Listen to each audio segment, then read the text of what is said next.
Hello everyone, कैसे आप सभी। आई एम श्योर कि आप सभी ठीक होंगे। तो चलिए आज का वीडियो स्टार्ट करते हैं। आज के वीडियो में हम डील करेंगे हमारे जेनेटिक्स का एक इम्पॉर्टेंट क्वेश्चन जो है जीन थेरेपी के ऊपर कि जीन थेरेपी क्या होती है। ठीक है, तो जो लोग चैनल पर नए हो वो चैनल को सब्सक्राइब करो, वीडियो को लाइक करो और अपने दोस्तों के साथ शेयर करो। ठीक है, चलिए स्टार्ट करते हैं। जीन थेरेपी रफली मैं आपको बता दूं कि जीन थेरेपी होती क्या है। तो जीन थेरेपी एक ऐसा ट्रीटमेंट होता है जिसमें डिसीज़ को क्योर करने के लिए किसी पर्टिकुलर पेशेंट या मतलब जिसे डिसीज़ होती है उस पेशेंट के जीन को निकाल कर उसकी बॉडी में जो है दूसरे अच्छे जीन को इंसर्ट किया जाता है, मतलब उसके इसमें डाला जाता है। ठीक है, इस टेक्निक को यूज़ क्यों करते हैं। इस टेक्निक को तब यूज़ किया जाता है जब मेडिसिन से जो पेशेंट है उसका ट्रीटमेंट पॉसिबल नहीं होता है, मतलब जो मेडिसिन्स है वो वर्क नहीं कर रही होती है। इसका ट्रीटमेंट कुछ डिसीज़ जैसे कि थैलेसीमिया एक इम्यून डिसऑर्डर है तो उसको ट्रीट करने के लिए किया जाता है। HIV एड्स में जो पर्सन है उसकी इम्यूनिटी को बढ़ाने के लिए जीन थेरेपी को यूज़ किया जाता है। और हीमोफीलिया में भी जो है जीन थेरेपी का यूज़ करके पर्सन को हीमोफीलिया जो है ट्रीट किया जाता है। ठीक है, इंट्रोडक्शन स्टार्ट करते हैं। Gene therapy is a technique that aim to treat और prevent disease by altering a person's gene. मतलब जीन थेरेपी एक ऐसी टेक्निक है जिसका एम होता है किसी भी पर्सन को ट्रीट करना या फिर डिसीज़ से प्रिवेंट करना।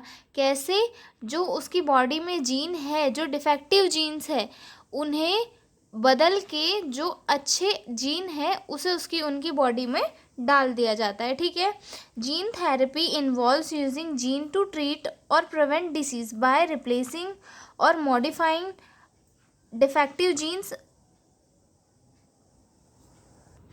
offering hope for treating genetics disorder, cancer and other condition. Gene therapy में क्या होता है कि जो किसी भी पर्सन की बॉडी में जीन्स होते हैं उन डिफेक्टिव जीन्स को निकाल के उन्हें मॉडिफाई करके वापस उसकी बॉडी में इंसर्ट कर दिया जाता है, या फिर जो दूसरे अच्छे जीन होते हैं उन्हें उनकी बॉडी में डाला जाता है जिससे कि पर्सन की डिसीज़ को ख़त्म किया जा सके और उसका ट्रीटमेंट अच्छे से हो। डेफिनेशन देखते हैं। Gene therapy is the insertion of gene into an individual cell and tissue to treat a disease and hereditary disease. यानी कि जीन थेरेपी एक ऐसा इंसर्शन होता है जीन्स का जिसमें इंडिविजुअल की सेल्स में जो है जीन डाले जाते हैं किसी भी डिसीज़ को ट्रीट करने के लिए या फिर हेरिडिटरी जो डिसीजेस होती है उन्हें ट्रीट करने के लिए। ठीक है, अब इसके टाइप्स क्या क्या होते हैं। फर्स्ट है सोमेटिक जीन थेरेपी, सेकेंड है germ line gene therapy, third है ex vivo gene therapy, then fourth आता है इन वीवो जीन थेरेपी। ठीक है, आगे देखते हैं सोमेटिक जीन थेरेपी क्या होता है। सोमेटिक जीन थेरेपी जो है कॉमनली यूज़ किया जाने वाला टाइप है जीन थेरेपी का। In somatic gene therapy it change or correct the genes in body somatic cells like skin, liver or blood sales.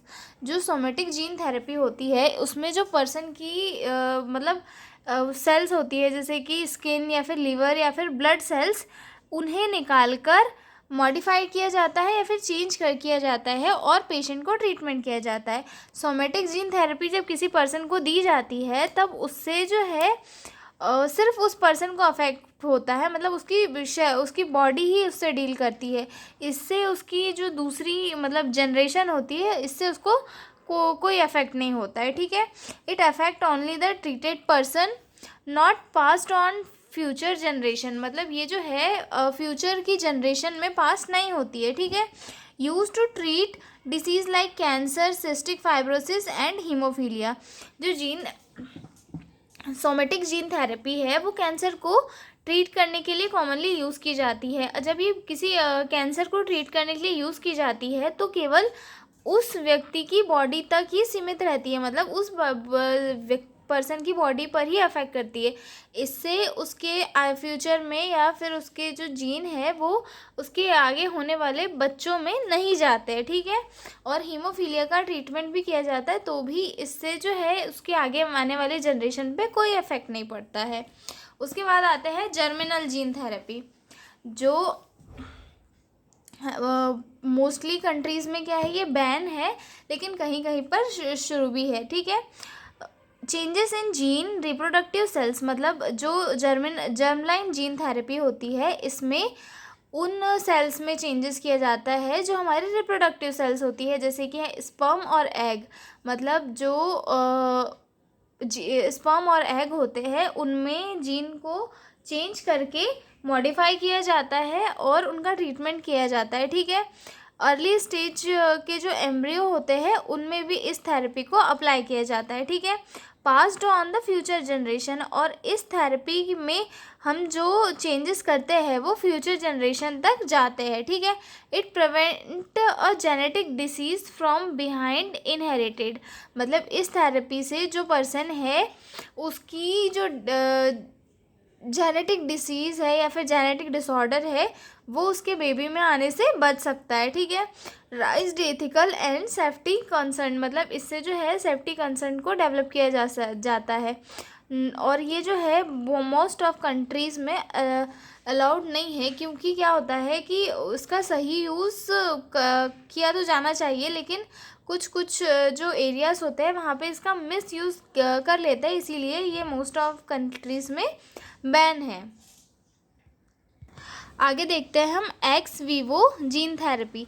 X vivo gene therapy में क्या होता है, जो सेल्स होती है वो किसी पेशेंट की बॉडी से बाहर निकाली जाती है, उसके बाद वापस उसकी बॉडी में मॉडिफाइड करके डाली जाती है। मतलब पेशेंट की बॉडी से हमने जीन निकाल के उसको जो है लैब में मॉडिफाई किया, उसकी जो जो एबनॉर्मेलिटी थी या फिर उसमें जो जो कमियां थी उसे ट्रीट किया, और वापस जो मॉडिफाइड था उसे पेशेंट की बॉडी में रिटर्न कर दिया, ठीक है। फॉर एग्जांपल के लिए white blood cells are modified outside the body to attack tumours, मतलब जो वाइट ब्लड सेल्स होती है उन्हें बॉडी से बाहर निकाल कर मॉडिफाइड किया जाता है, ट्रीट किया जाता है, और उन्हें वापस बॉडी में डाली जाती है जो है WBC, ताकि WBC जो है वो ट्यूमर से लड़ सके, ठीक है। अब हम देखते हैं अगला जो है in vivo gene therapy. In vivo gene therapy, genes are delivered directly into the patient body where the cells are treated in place, मतलब जो इसमें क्या होता है, सेल्स को डायरेक्टली जो पर्सन होता है उसकी बॉडी में डाला जाता है और पेशेंट का ट्रीटमेंट किया जाता है। डन यूजिंग इंजेक्शन और वायरल वेक्टर्स, मतलब जो है ये थेरेपी होती है इसमें इंजेक्शन के थ्रू डायरेक्ट जीन डाले जाते हैं, ठीक है। Harder to control but useful for organ like liver, lungs और आइस, मतलब ये जो है बहुत ही यूज़फुल होते हैं लिवर, लंग्स और आई के लिए, ठीक है। इनका एग्जांपल है injecting a healthy gene into the eyes to treat inherited blindness, मतलब हेल्थी जीन्स को किसी पर्सन में इंजेक्ट किया जाता है इनहेरिटेड ब्लाइंडनेस को ट्रीट करने के लिए, ठीक है। उसके बाद हम देखते हैं एडवांटेज ऑफ जीन थेरेपी की क्या क्या एडवांटेज होते हैं, ठीक है। Cure disease not just treat symptoms, मतलब इससे क्या होता है जो पूरी की पूरी डिसीज़ है वो क्योर हो जाती है, ट्रीट हो जाती है, ठीक है। Reduce need for life long medication, इससे लाइफ लॉन्ग मेडिकेशन का जो नीड होता है वो ख़त्म हो जाता है। इम्प्रूव्स क्वालिटी ऑफ लाइफ, इससे जो लाइफ की क्वालिटी है वो इम्प्रूव होती है। Can treat disease that had no cure before, मतलब ऐसी डिसीज़ेस को भी इससे क्योर किया जा सकता है जो मेडिसिन से ट्रीट नहीं होती, जैसे कि हीमोफीलिया हो गया, थैलेसीमिया हो गया, कैंसर हो गया, ठीक है। उसके बाद अगले देखते हैं डिसएडवांटेज देखते हैं। High cost, everyone can't buy it, मतलब जो जीन थेरेपी होती है वो बहुत उसकी जो कॉस्ट होती है वो काफ़ी हाई होती है, जो हर कोई पर्सन मतलब यूज़ नहीं कर सकता है उसको, जिसके कारण ये जो है बहुत सारे लोगों तक नहीं पहुंच पाती और बहुत सारे लोग जो है डिसीज़ से परेशान होकर उनकी डेथ हो जाती है, ठीक है। Risk for immune reaction to the viral vector जब उसके थ्रू जब जीन इंसर्ट किए जाते हैं तो उससे इम्यून रिएक्शन का रिस्क रहता है, ठीक है। The new gene might be placed in the wrong part of DNA causing other problems, अगर हम ट्रीटमेंट कर रहे हैं जीन थेरेपी से तो अगर वो जो जीन है वो उसकी सही प्लेस पर जाके फिक्स हो गया और फिक्स होकर अपना वर्क किया तो तब तक तो ठीक है, लेकिन अगर वो उसकी अलग जगह पे चले गया और उसने अलग जगह पे जाके फिक्स हो गया और उससे क्या होगा, फिर अदर दूसरी प्रॉब्लम्स कॉज हो जाएगी, ठीक है। Still experimental for many disease, मतलब अभी तक जो है जीन थेरेपी इतनी डेवलप नहीं हुई है, अभी तक भी ये कई सारे डिसीज़ेस के लिए एक्सपेरिमेंटल ही है। अब देखते हैं importance of gene therapy. Gene therapy treats disease bye fixing the food genetics causes, मतलब जो जीन थेरेपी है वो काफ़ी इम्पॉर्टेंट होती है और जीन थेरेपी से बहुत सारी जो डिसीज़ेस है वो ट्रीट हो जाती है जो कि जेनेटिक कॉज से क्रिएट होती है, ठीक है। It offers hope for curing genetic disorder like sickle cell anaemia and cystic fibrosis, मतलब ये ऐसी डिसीज़ के लिए भी एक ये हो गया कि जो ट्रीट नहीं की जा सकती उन डिसीज़ का ट्रीटमेंट भी जो है जीन थेरेपी के थ्रू पॉसिबल है, जैसे कि सिकल सेल एनीमिया हो गया, सिस्टिक फाइब्रोसिस हो गया, ठीक है।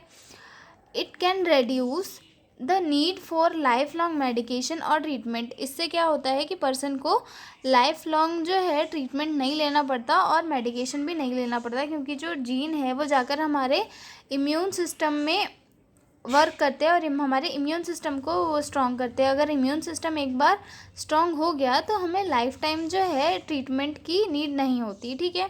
उस पर्टिकुलर डिसीज़ से रिलेटेड ट्रीटमेंट की नीड नहीं होती, बाकी अदर ट्रीटमेंट उसे करना पड़ता है, ठीक है। It is used in cancer therapy specially for blood cancer like leukaemia.